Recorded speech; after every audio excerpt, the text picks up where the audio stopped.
Hi everyone, Terry Berland here, Terry Berland Casting, and today we're going to do, hi everyone, Terry Berland Casting here. Today I'm doing our live with Jay Preston, who is a voiceover artist who actually very recently booked something for me. And of course now in today's environment, just waiting for Jay to come, ask to be invited to come on. In today's environment, the booking recording is mostly done from your home.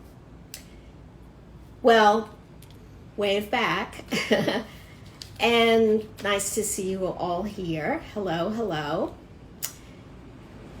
I wanted to talk about this one because it was a very interesting recording booking, because two people were working together at one time, and the engineers had a delight with this.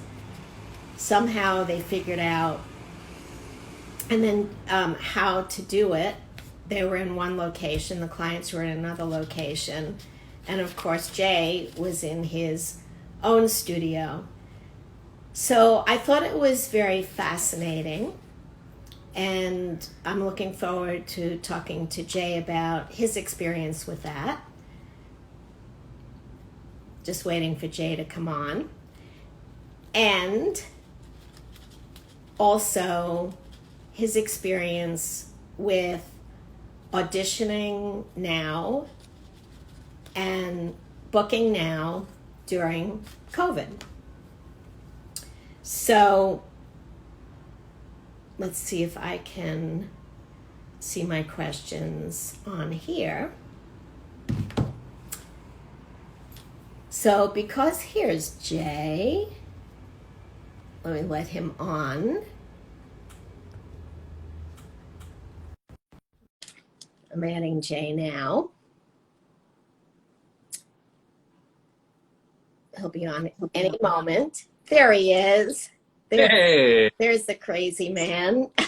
So, hi, Jay, welcome. Jay Preston, voiceover artist. I think it's interesting that they call voiceover people artists. So many different things. Artist, talent. It's like, what do you call yourself? Exactly. We call you good. So I was just telling them that you, besides booking tons of different voiceover venues, you just booked something for me, which we won't say the name of. But it was interesting, I was telling them, because you were working with someone else and you were in your studio. The engineers had a blast with this. And, oh, we're getting lots of hearts blasts. And so I'm going to get into this particular recording, but in a few moments.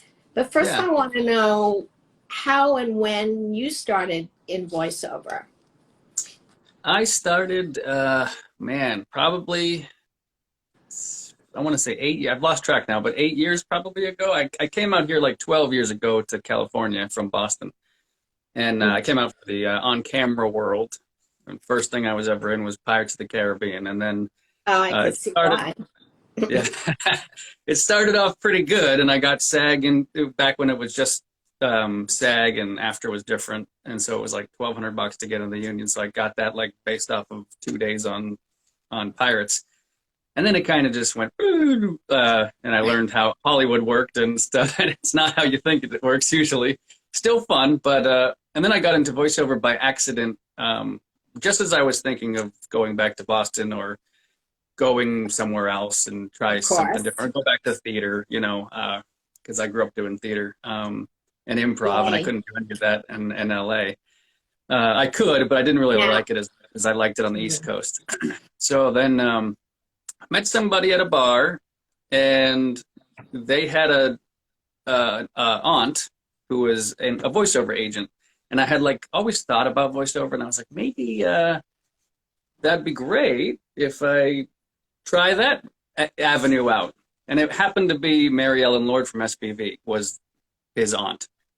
And so I went there, and they were immediately said to me, well, you are a great actor. We can tell you've got a lot of talent, but you're awful at voiceover. It is a special technique.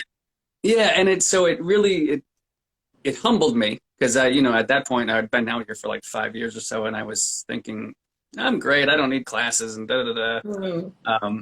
But I really, really loved the voiceover because I went in the booth with them and I had all these scripts, and I just had a blast doing all these different characters and different voices, and I had a lot of fun. So it reignited this fire, and I said, tell me what I can do. And Mary was amazing, and she goes, well, just go to this class, go to that class, go to Kalmanson. And I went to Kalmanson first, and then I told her I did that. And I said, that was wonderful. And then I went to another one, and then then she says, meet the voiceover doctor. So I went and met the voiceover doctor, and Bill Holmes, and I worked with him for a while, and then I just started getting better at it. And then I started booking stuff on my own through the pay-to-play sites, so I could build my resume and show people that I could do it.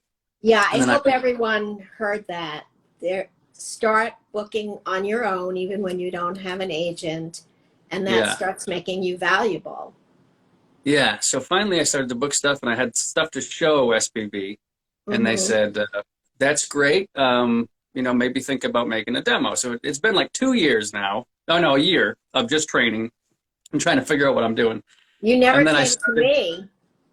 I never came to you right away. Yeah, I kept finding little things like here and there, and then you come up in the journey soon. Then I got a demo made by Chuck Duran, and it was the most expensive thing I ever bought in LA, and it was very worth it because I sent it over to SPV, and they immediately said, we'd like to have a meeting. Then I had a crazy meeting, and they brought me on, and I was with them for about a year and a half. And then, but even before then, I did show up at one of your workshops while I was studying with Bill Holmes as well, and it was great. So that's how we met a long time ago, and I was in your office a few times for auditions throughout the years, and when you could do office visits. Now it's all changed. Right. And now I'm with Vox, and video games have been great. It was just commercial for the longest time, commercial and e-learning and clients that I'm building on my own. And then I started to get into video games and use the character work. It's been really great. I asked for some people's questions beforehand, and someone said they wanted to get into video games or animation. And I really suggest that first, you know, the very strong basics of how to make choices and act in voiceovers, and be able to do nuances and transitions, and that's your strong basis. And then go and play like you did with your video games, and everyone should take a look at your website. It's really terrific. What venues do you work in? Thanks. What do you mean for well, website? You have, what do you have, 6 demos, or how many different demos do you have? I have a commercial. That's pretty much where I would say to everyone to start is commercial work. And if you want to build a base, if you are getting into VO and you just want to work in that world and leave your day job, I would say get into e-learning, explainer videos, things like that, where clients keep coming back. I have one client in Chicago who I've had for probably the beginning of my voiceover career. I got him from a pay-to-play site that doesn't even exist anymore.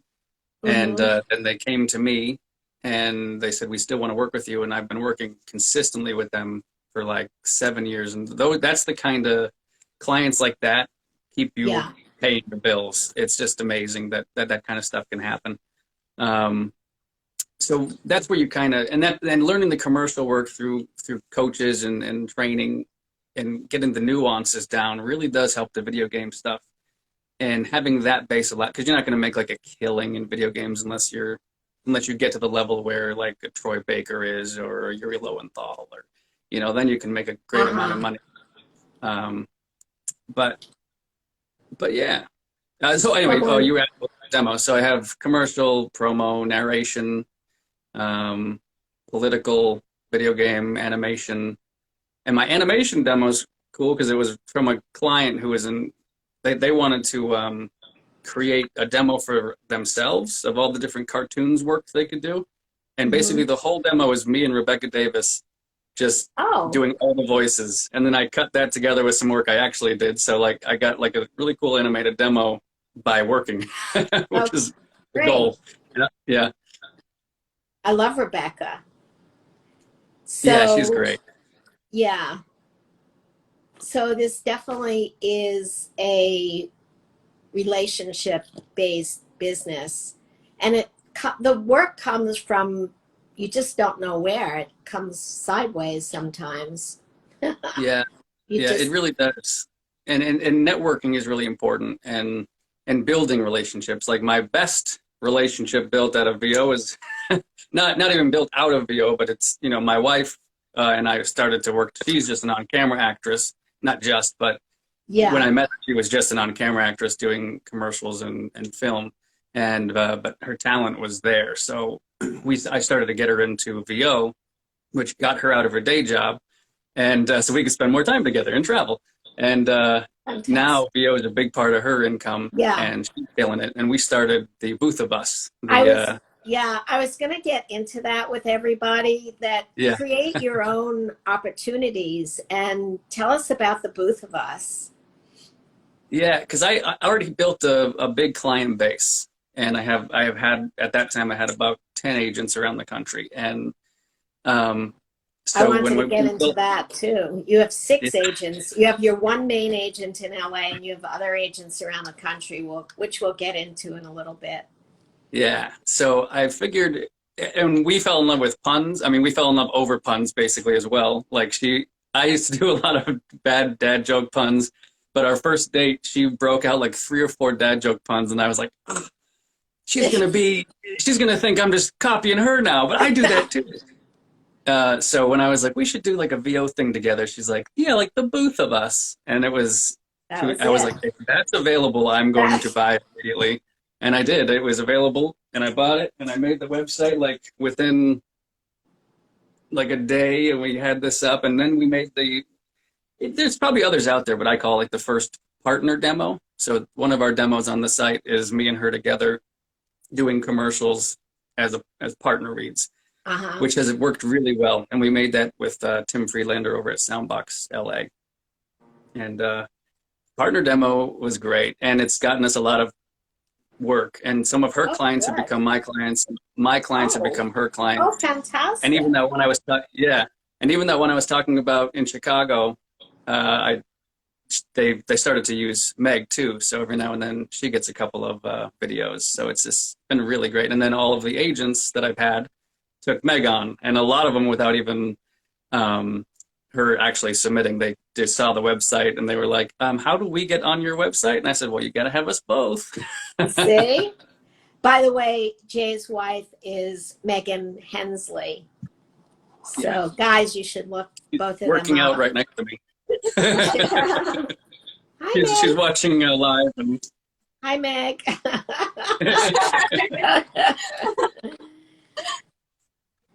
Actually, when Jay has to jump off, it's because he's engineering a voiceover that Meg is going to be doing. Yeah.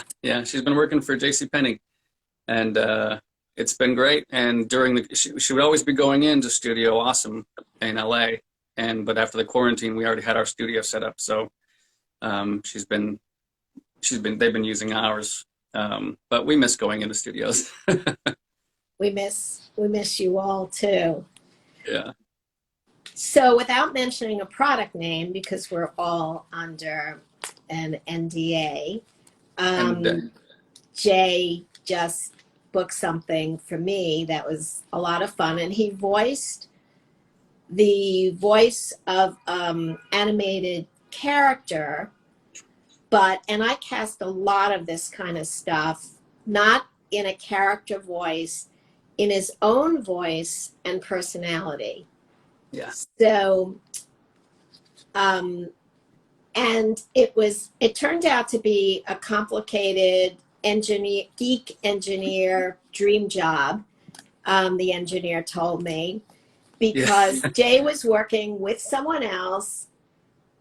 Jay was in one location, the other person was in another location, the engineers were in another location, and our clients were in another location. What was that like? Like, how did they do that? It was kind of crazy. I auditioned for that here in LA, and then Yes. and you never know what you're going to book, so you don't stick around all the time. And Meg's mom's birthday in Iowa, so we had quarantined ourselves for weeks, and to make sure that we're okay, because her dad has leukemia, so we want to make sure that we didn't catch anything or anything like that. And so but I knew we'd have to be in Iowa for like 2.5 weeks. And You never told me that when I put you on I know. rail. And so I built a studio there out of PVC and like sound blankets. And I built like a 5x7 huge studio, brought all of my good equipment so that I could match my LA studio. Wow. And I worked with their internet, and I worked really hard with their internet to like get these things to work, and Ethernet into so I brought this, but it doesn't have an Ethernet port. So you got to get a little dongle that has an Ethernet adapter. So for like 2 days or 3 days, I just was troubleshooting everything, and I was on the phone with Source Connect and getting everything like set. So, and luckily enough, like as soon as it was all set up, I booked it. So everything was. So I worked in Iowa for that job, which worked out great. And the way that they were doing it was, they were usually everything I do through Source Connect or IPDTL. And this one was very unique because they were using their own web browser that they have set up, so that it would be, because they wanted us to play off each other, me and the other actor. Yes. And do improv. And I think improv is a big part of why I booked, because they could see that I'm able to like play. And so they really wanted in the session. And so, but if you were on other things like Skype or something like that, there would be a delay for everybody being in different positions in different areas. If I say something and then he plays off of me, there'd be a delay for people, so it wouldn't be as funny right away. So they were doing something so it could be seamless. And I was recording on my end, and he was recording on his end, and the engineer was recording both of us through his speakers so he could do playback on his end. Wow. So there wouldn't be the final stuff, but he's engineering all that, but we have to send them the files anyway. And there was a couple dropouts here and there, but it was like based on internet, bandwidths and stuff like that. But we came back pretty quick, and ended up being a 2-hour session of it got real hot, but it was a lot of fun. Wow. And then you were booked for a 2-hour session, just you, to record nuances with very few words. Like it was. This is how good people you have to end up being eventually.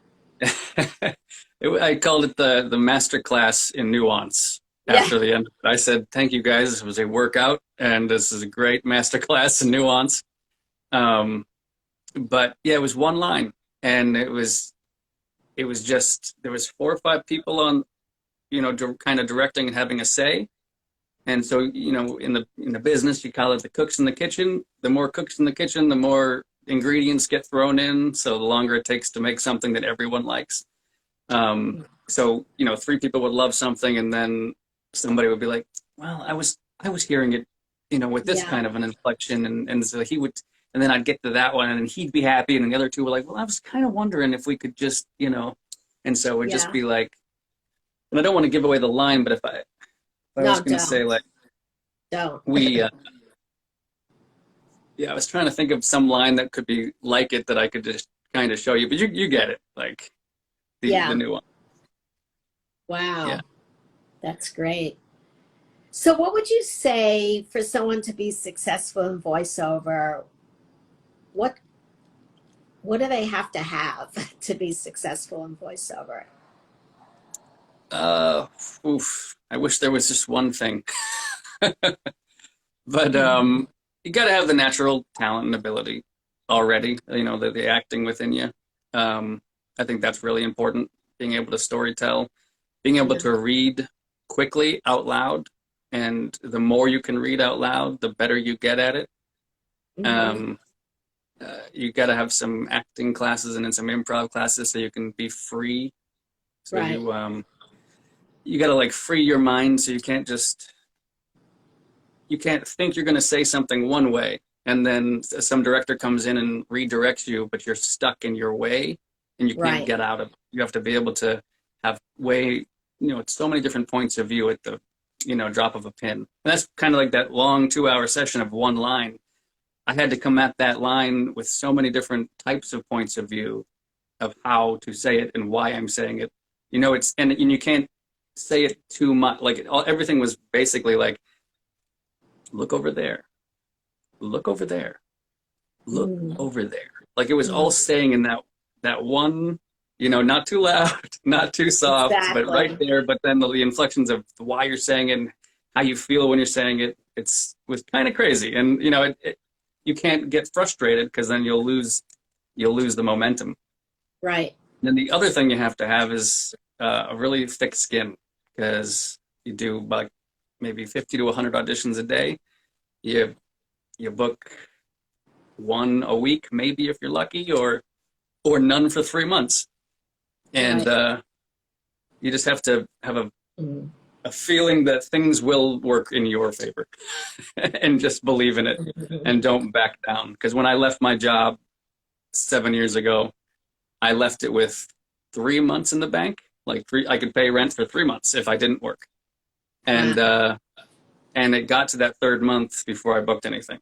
And Wow. I almost went back to work and I said, no. And it was that week that I booked something pretty big. They gave me another 4 months. And then the next week I booked something that extended it to another 2 months. And then another month later I booked something. So then I had a year saved up. And then that's kind of how it goes, you know, and sometimes it dwindles down like the beginning of this quarantine. It kind of dried up for a good month.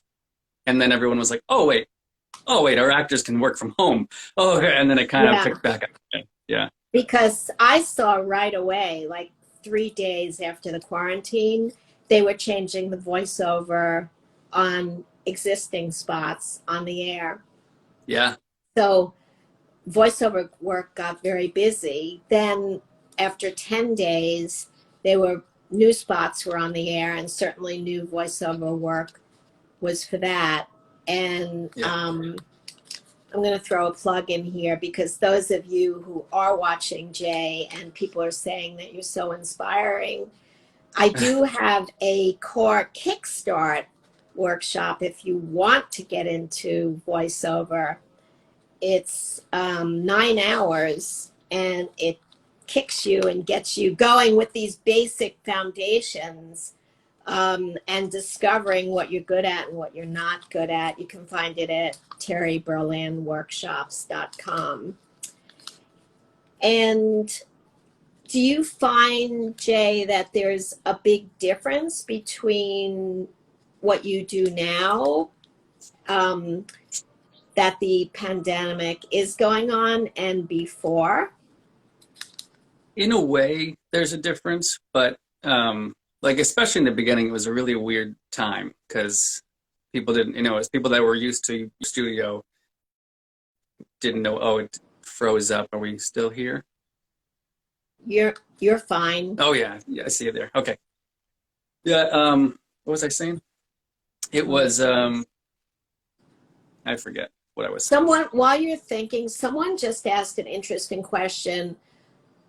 They said 50 to 100 auditions, or you're seeing 50 to 100, like, are you actually auditioning 50 to 100? I'll clarify that because yeah, that Yeah. sounds crazy. So when I so and it goes back to your question of like what does it take? So classes and workshops were a huge part of me getting going. Learning from people who were like you, who were amazing and have been in the business forever. Like learning from everyone who's better than you is the best way to learn. It's not even just the teacher you're learning from. Sometimes it's the people in the class that are better than you. You get to see what they can do, and you get to hear how they interact. And then when I first started going, I was on the pay-to-play sites. So you can audition a lot on those sites. So I was auditioning about 50 to 100 a day on those sites. And then when I got an agent, there's another like couple, 10 auditions that would come in, or, sometimes just 5. But I was pretty much always between 50 to 100 just to get the numbers up. And I was doing 2 or 3 takes at a time and just like popping them out.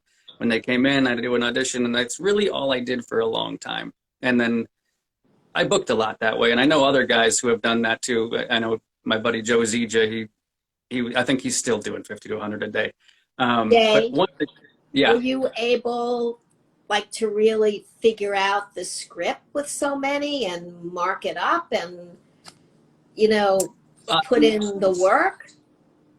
Good point on that one too. I did all the figuring out with my agent auditions, and I spent a lot of time on those. But those pay-to-play auditions that were like $250 to $500 a job, and they're all e-learning and explainer. Like once you start reading them, you kind of get them pretty quick, and so there's like a formula for how they want all their stuff, basically medical narration and all that. So those could just be done quick. But if I got an audition from an agent, I would spend my time on those. Like you're supposed to. And so, because that was the goal. And the end goal is to just have agent auditions and get off of pay-to-play. Right. At least my end goal. And that's what I did. So now that's why I have so many agents, is because I'm too busy now with agent auditions and the work you put into them to even really do pay-to-play. Right. Which is great, I think you always have to have an end goal to keep you going. Yes. Let's explain the multiple agents so people don't get confused. You can only have one agent for voiceover in one territory. For instance, Jay would have his LA agent, and then you have an agent in the Midwest, right? The Southwest, or why don't you tell them a little bit about that? Yeah, I have one of my very first agents ever was Go Voices in Colorado, and still with them today, and I love them up there. And but yeah, you can have your main home agent. So like I have Vox in LA, then I have Go Voices in Colorado, and I have, not that I don't remember, but might as well just pull it up. You have Shortlist in San Francisco. Yeah, Shortlist in San Francisco. Wayman. I got Talent Unlimited in is that Illinois? And then I have DDO in Chicago and New York, which I just got recently with, and I'm kind of just with them a little bit. I'm not a full with them right now, but the quarantine happened, and New York and Chicago are like agencies that kind of, they want you to be in studio all the time. So we're basically working with them now to see if we're good fits. But I was very happy to have a little New York and Chicago, because I'm from Boston, and I was like, I don't have any East Coast. So it's really nice to have some East Coast representation now. Right. Someone asked, what pay-to-play, do you even know what's around now to give them? There's I mostly use Voice 123. I think that's the only one I'm on right now. I like Voice 123 the most. When I use it, which is not very often, that's the one I like. Yeah. And I just have a little advice for the actors. The things I put out are pretty good. They're paid pretty well. They sure do. And I don't use it a lot. There are certain reasons why I would use it. And I put specifically how much money my client's going to pay. And every once in a while, actors, when they send their submissions back to me, actually undercut and they tell me they would do it for less. And I think that's awful. And I wouldn't even consider them if they do that. You don't, you don't want to lower the bar of your industry. It serves its purpose for a reason. It's a great way to get started and, you know, bring in extra money. It's a stepping stone, like Jay was, like you were just saying, to where you want to get. You want to have an end goal for a career, but don't undercut your fellow actors. No, you got to keep the bar high for the whole industry, because if it's an industry you want to be in, then eventually you're going to want that to stay strong and for the rates to go up for you. So like when I Exactly. first started, I never took a job less than 150 if it was an explainer job, because I needed to have something that I could show somebody so that I could get Hmm. more. Then I upped my thing to 200, and now I think my minimum is 350 now for any going work. So like explainer video or e-learning or anything like that, and that's where my minimum stays. It's just that. You know, I put, because you got to think about what that minimum is. Like when I first started, it was a USB mic. I didn't know what I was doing. There's noise in the background. That's worth $150, you know. Hmm. But now I have $1,000 microphone, $1,000 preamp. I have a studio that sounds just as good as the ones around out in Yeah. LA. So now my minimum is worth more. I've learned a lot more. I've spent a lot of money on workshops and coaching and stuff like that. Yeah. Spent a lot of money on my demos and things. So I'm just worth more, and I can get your work done faster too. You know. Yeah. Mark had asked, how costly is a studio? I think you just answered that. You can start out probably Yeah, with fifteen I think hundred. that, yeah, you can start pretty. You can get a studio going for like between 300 and 500. That might work. But if you want a good competing studio and make it really nice, you're looking at between 1,500 and 5,000. You know, to like, depending on what mic works for you and what, you Right. know, what your studio and what you have to do to your space in order to make it usable. But you could do it. You can do. I mean, like I said, when I went to Iowa, I made one for $300. But I did have the, you know, the Sennheiser MK416, the Apollo Twin, and an Apple. Yeah. You know, Right. so that I had the equipment already Yeah. to make a booth. Yeah. I have this core workshop coming up, but then I have intermediate advanced one where we actually go over what it takes. Really cool. Like we have our last night of one tonight of our advanced one, and everybody shares the information, and we have like lists of different mics, and everybody who's studying shares the information. And That's actually great.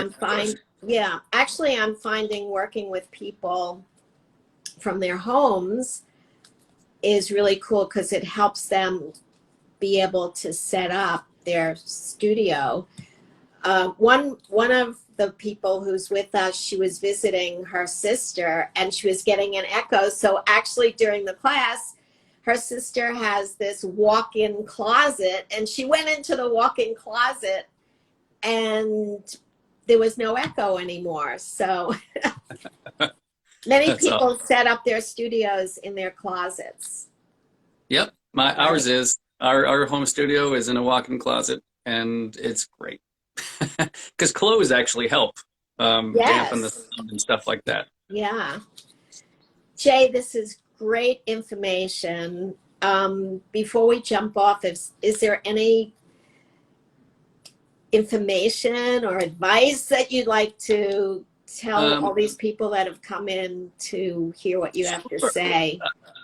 I did build a when I was getting good at VO and stuff like that. I got a lot of questions about like how do I get into VO. So I ended up getting so many that I built a website called thevoiceovercollective.com. So thevoiceovercollective.com, and that has endless information that I would have told you anyway on it. And I kind of try to keep it updated every month. There's a lot of pages. There's a page called Tools of the Trade, and that has microphones, preamps, everything you'd need to build from cheap to expensive.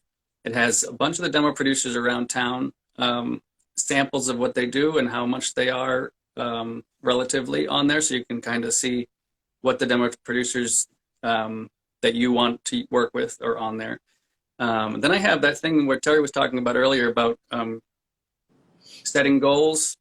So I have a 3-tier system on the front page where it's like, if you're just starting, these are the things you want to focus on, and this is where you want to end up. So then when you're in the middle stage and you're making X amount of money, you want to focus here and have your minimums here. And then you move on to the third stage, and that's kind of where you go when you're union and your rates are union rates and you have great agencies and stuff like that. So it's like a great little tier system to take a look at. GVAA is a great resource, the Global Voice Acting Academy. They have the industry rate guide that is based off of SAG industry rates, but used for non-union and union talent. Their rate guide, I use it pretty much every month at some point. This is amazing information. Amazing. Yeah. They're great, and I've actually helped them with their rate guide because it's a community-built rate guide, which is wonderful, and it's really extensive. And I have it bookmarked, and I send some of my clients there, and I say, look, when I'm building my rate sheet, we have one for the both of us, just a 1-page rate sheet, easy for clients to understand. I based all of them off the GVA rate guide, and so keep that in mind. Fantastic. Also, I will tell you about this that me and my wife made while we were in quarantine. The Quarantine Bears. Tell us about that. It was that first month of when everything went really silent and everyone just in the house, and we're feeling like bears in hibernation. And I thought we should make a book called The Quarantine Bears, and wrote it. So this rhyming children's book. But also it's like so I have there's me and my wife and the bears. That's we're gonna cute. Narrate it as well. Perfect. But anyway, you can get that off of thebothofus.com or thequarantinebears.com. And that'll be going on sale soon for hardcover copies, and they'll be out at the end of August. But the ebook is already there on Amazon. It's pretty adorable. I just love you're a creator, and that's what all you guys have to be watching this. There's been a lot of questions. Everybody, email me at projects@berlandcasting.com, projects, projects @berlandcasting.com, and I can answer any questions that we missed. I just didn't want to stop you because your information was fantastic. And thank you If there's any other questions, we can keep. Meg's the session got pushed to 2, so we got a little more time if you wanted to have any other questions answered. Because this is fun. This is my first Instagram Live ever, by the way. So happy to be doing it with you, Terry. You're doing so well. I have one next week with a voiceover agent from SBV, Ference. Ference, people are just thanking us. And no, I think you just covered so much territory. Okay, awesome. And yeah, so have great continued recordings. Thank you so much for all the information. Absolutely. It was my pleasure, Terry. Thank you so much for everything. We'll see you soon. Bye, Meg. You're the best. Thank you. Everyone's Bye. saying thank you, thank you, thank you. Bye, everyone. Bye, everybody. Well, Jay, email me at projects@berlandcasting.com. I can answer anything else. And we do have the core voiceover workshop coming up on July 22nd. It's a Kickstart intensive. It's 9 hours, and it will get you started in voiceover. You can go to Terry Berland Workshops, and you can see all the details about it. We have a workshop now. People are saying, I love your workshop, I love your workshop. Where actually someone just got an agent, 2 other people just got booked. You can get into voiceover. So it's been wonderful seeing you. We'll see you next week with a voiceover agent. Bye, everyone.